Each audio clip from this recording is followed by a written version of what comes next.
Okay, hey guys, it's Giggles Kitty here, and I've always wanted to do this because it's so awesome. But people do reviews all the time on new games and games that they played and they loved. And I just wanted to talk about the Skyward Sword, Legend of Zelda. It's amazing. I just want to say that. There is no possible way it could be beaten. It's got the Twilight Princess graphics. It's got it's awesome. If you haven't actually played it yet, I'm telling you now, go play it. You need to. If you're a big Zelda fan, you'll love this game. It's got everything, including new characters, such as Groose, who is like Mido.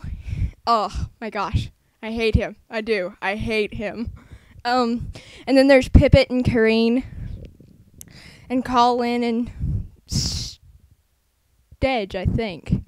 I can't actually remember all the names, but those are the names that stood out most to me.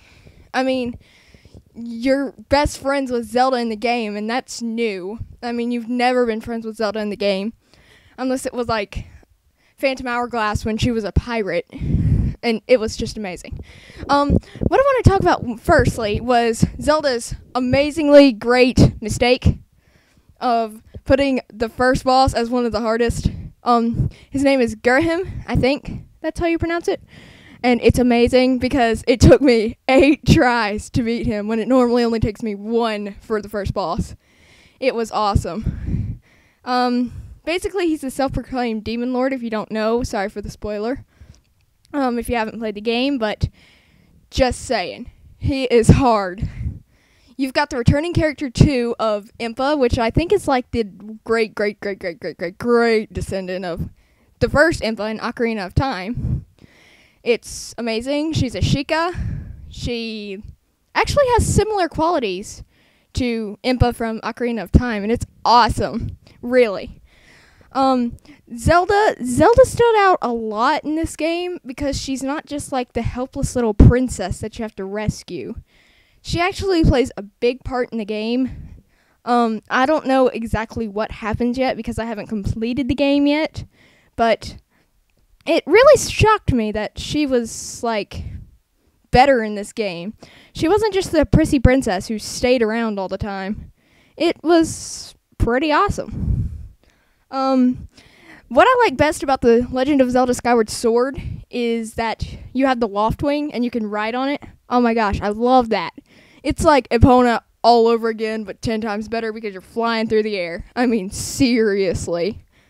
Let's see. One of the hardest bosses I've faced, just like a mini boss, would have to be a Stalfos, because they defend themselves so much, and then there's like the Grand Stalfos. There's so many Stalfoses in this game.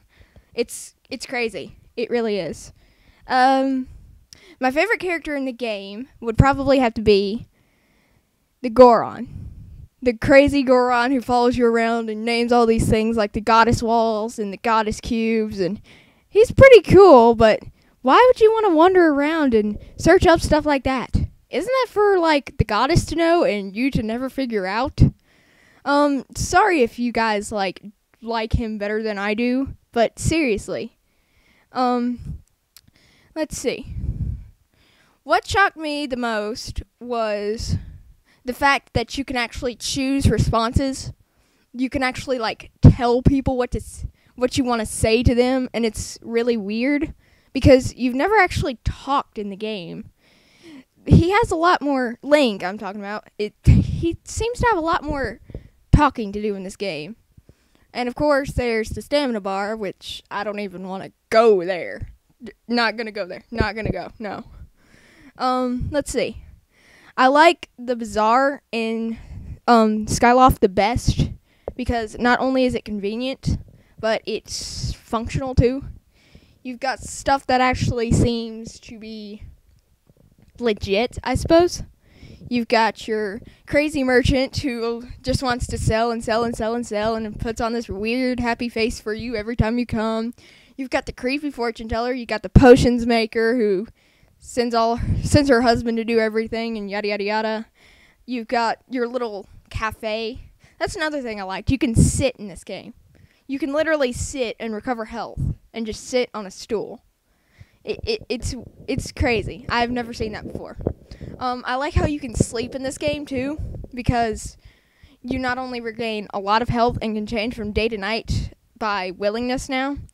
You could sleep in the Ocarina of Time, but you would just like sleep till the next day. Here in Skyward Sword, you can just sleep and it can be night. In fact, the day never changes unless you sleep, and that's pretty cool. Where was I? Oh yeah. One of the scariest things that happened to me in the Skyward Sword was in the beginning of the game. You know how you have to rescue the rimlet from off the roof? So you rescue it and you jump down, you give it back, and you're like, oh, okay. And then at night, you're following Fee around, whom you don't know is Fee yet, and you don't know your prophecy yet. And then all of a sudden you come across a rimlet, and you're thinking, oh, it's so cute. Look at it. Oh, and then it turns around and it hisses at you with red eyes, and you're like, oh my gosh, what just happened? What just happened? And it's really creepy because you can't kill them, and if you throw them off the edge, they'll use their ears to fly back up. And you can throw them in the water, but they won't drown. They'll just swim back, and you can't get rid of them. I hate that. I hate them so much right now.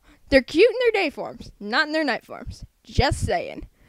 One of the things I liked about the attacks in Skyward Sword is that you have to actually move. It's not just move the Wii controller around and yada yada yada, you can hit things. No. You have to actually put it in the right position and swing, instead of just you know. Let's see. I also like the Skyward Strike. That's pretty cool, where you have to hold the sword up and it gains power, and you slash it down and it creates like this wave. One of the parts I hate about Skyward Sword is when you have to fight the Guardians for the soul tears, I guess. Like the tears of Nehru, the tears of Din, the tears of Faerun. I hate that. I can never get rid of the Guardians, and I freak out when I can't find another tear to keep them frozen for 90 seconds. Oh my gosh, it scares me. Almost. Not as bad as the Rimlet, though. Not as bad as the Rimlet. Let's see. One of my favorite weapons in the game, like extra weapons that you get, I know people would probably guess that I would say bow and arrow, because the bow and arrow is pretty cool and you can shoot things with it, but no. I personally like the beetle.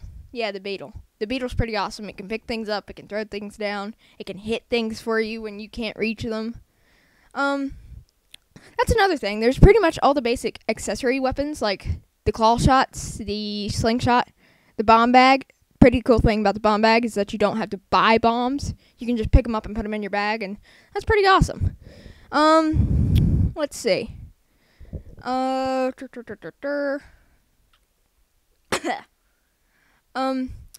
What I think is really cool about the Lanayru Desert is the robots. I mean, you're thinking this is Zelda. How do they have robots? But they do, and they have little robots, and they're so cool. And they help you out so much, even though they call you human and constantly humiliate you, like the robot that the guy up in the sky who fixes it does. It only follows Fee. What's up with that? I saved its life. Really, I mean, come on. A little respect. Let's see. That's basically all I have to say about the Skyward Sword.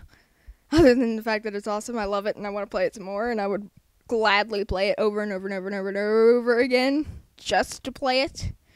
But yeah, I just wanted to do a quick reflection on it, or review, or whatever, my thoughts, basically. And